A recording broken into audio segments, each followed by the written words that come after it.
como este día estuvo dedicado a la memoria, porque fíjate que hay gente que dice, ¿para qué nos ocupamos del pasado si lo que tenemos que modificar es el ahora, el presente? Pues no, lo que pasa es que el pasado sirve para evaluar todo lo mal hecho, incluso lo bien hecho, y luego actuar en el presente y poder transformar el futuro, ¿no? Sí, bueno, la frase de Walter Benjamin es: al futuro se entra de espaldas, ¿no?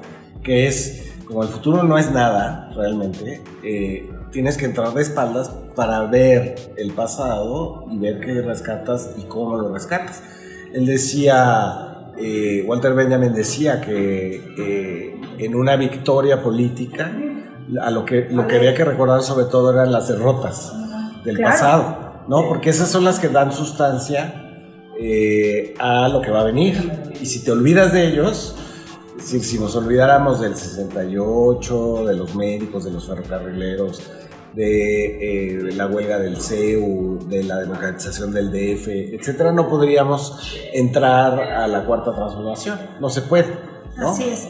Y bueno, traigamos a colación a este grupo de Antorcha Campesina, este brazo, pues de alguna manera de confrontación del PRI, ¿no? Así usado para, pues, como grupo de choque incluso. Sí, la historia de Antorcha Campesina arranca a mediados de los 70s con el echeverrismo y surge como un movimiento para regularización de tierras en el Estado de México, después en Puebla, después en Hidalgo y después en muchos lados del territorio nacional, pero como un brazo, digamos, no armado, pero sí de golpeteo del PRI. Su dirigente, Aquiles Córdoba, lo dirige eso junto con su familia, y se van haciendo negocios al amparo, digamos, de los favores que logra esta organización con los gobiernos del PRI. Hay que recordar, por ejemplo, que son dueños, les dieron un terreno en el Aeropuerto Internacional de Texcoco, el que está ahora digamos, pospuesto. No, es que ya no sé si se canceló.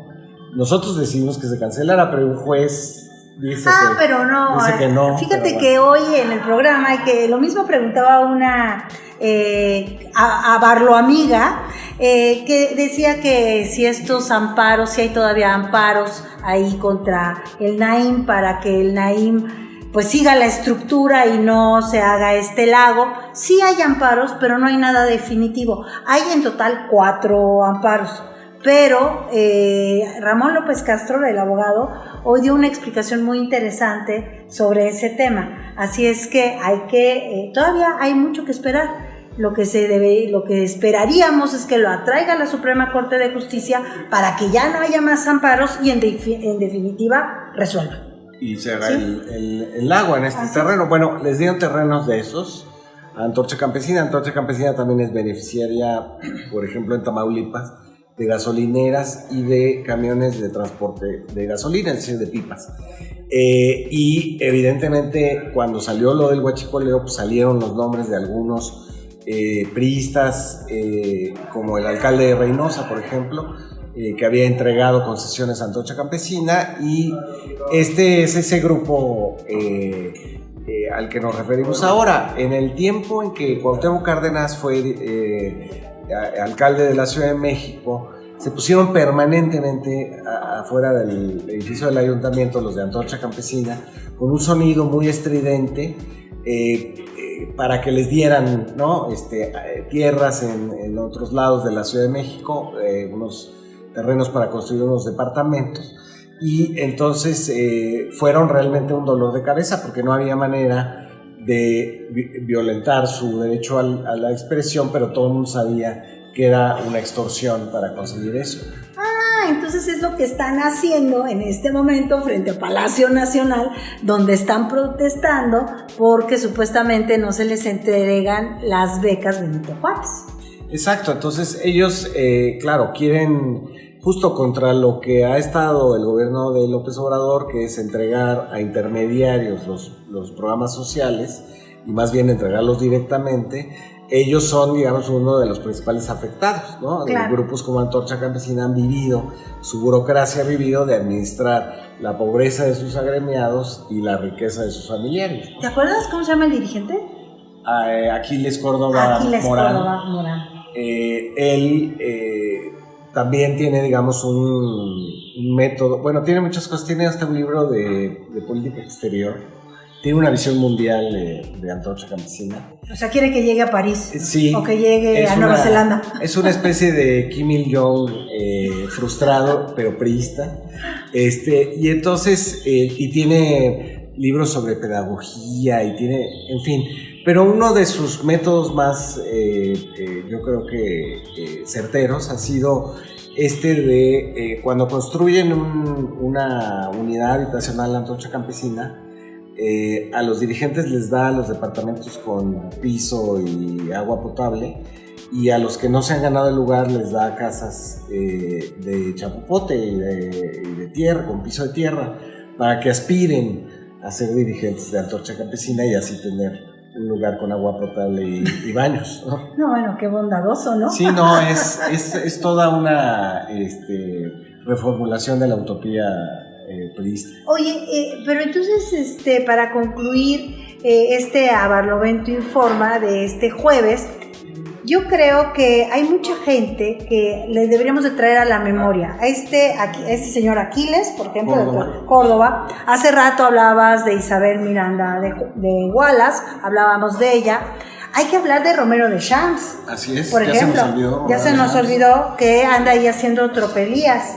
Que sus huestes están amenazando a los disidentes, que ya es un sindicato, porque ya le tomaron la nota, y a la nota del sindicato, o sea, ya está acreditado ante la Secretaría del Trabajo y Previsión Social. Los están amenazando, lo están coercionando, y pues no pasa nada contra este hombre, ¿no? Pero es alguien que debemos de tener ahí como en el foco. Además de estos que hemos dicho el día de hoy, podríamos sumar a bastantes, ¿no? La propia Elvester Gordillo. La propia Elvester, sí, son todos estos grupos o dirigentes de grupos del México corporativo, ¿no? Del México que ya deberíamos de enterrar de una vez por todas, y los jueces deberían de enterrar de una vez por todas. Falta que los jueces también se detierren a sí mismos. Todavía está lo de Medina Mora ahí. Claro, es otro personaje. 150 millones de pesos anuales. Nada más. Sí, porque le daban las asignaciones directas sin licitación. Exacto. Entonces, bueno, los jueces, toda la ciudadanía dio un mandato muy claro a López Obrador cuando lo eligió presidente y le dio mayoría en el Congreso.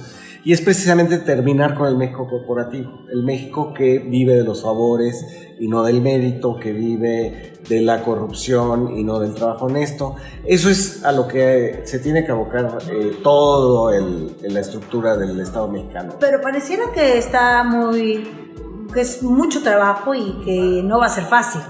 No va a ser fácil, pero ya habría que empezar a extender órdenes de aprehensión y de presentación y a que se enjuicie a tanto pillo que ha habido en los últimos 30 años. Y ya por último, pues entonces tiene todo el sentido este último memorándum que hoy envía el presidente de la República, ¿no? Así es. Que es contra el nepotismo. Contra el nepotismo, y es un llamado no solamente a la gente del gobierno. El memorándum, como habíamos dicho ya alguna vez, la primera vez que salió un memorándum con López Obrador, es un recordatorio de cosas que hay que hacer. Así es. Y entonces este memorándum es un recordatorio no solamente para la gente del gobierno, que no acepten de nadie que le digan, yo le digo a Andrés Manuel, yo le digo al presidente, etcétera, sino también está dirigido a las empresas. Es decir, que si una empresa está buscando un contrato ganar una licitación para un contrato, pues que se presenten a las licitaciones y concursen, y no anden pidiéndole a los funcionarios que les echen una manita, ¿no? Oye, fíjate que tú lo viste así, yo lo vi desde otra óptica. Yo también lo vi desde el sentido de las denuncias que ha habido de los delegados del gobierno federal en los gobiernos de los estados, donde hay denuncias, han estado diciendo incluso en la mañanera, que están dándole empleo a sus familiares. Así es. ¿No? Es un poquito eso. Y este es un país que se ha hundido gracias a lo que se han llamado los recomendados, ¿no? Que siempre son el familiar, el compadre, el primo, el ahijado, etcétera, y que no se ganan ni los puestos, ni los concursos, ni los negocios por méritos, sino por contactos, ¿no? Y eso pues hay que terminar. Pues ahí recomiéndanos con la audiencia, ¿no? Ahí les recomiendo con la audiencia. Tú sí nos puedes hacer una. No, recomiéndenos ustedes con los otros. Así es, que se haga la cadena. Exacto. Como debe ser en la red social. Muchísimas gracias, Fabricio. Gracias, Luis. Esto fue El Salivazo con Fabricio Mejía.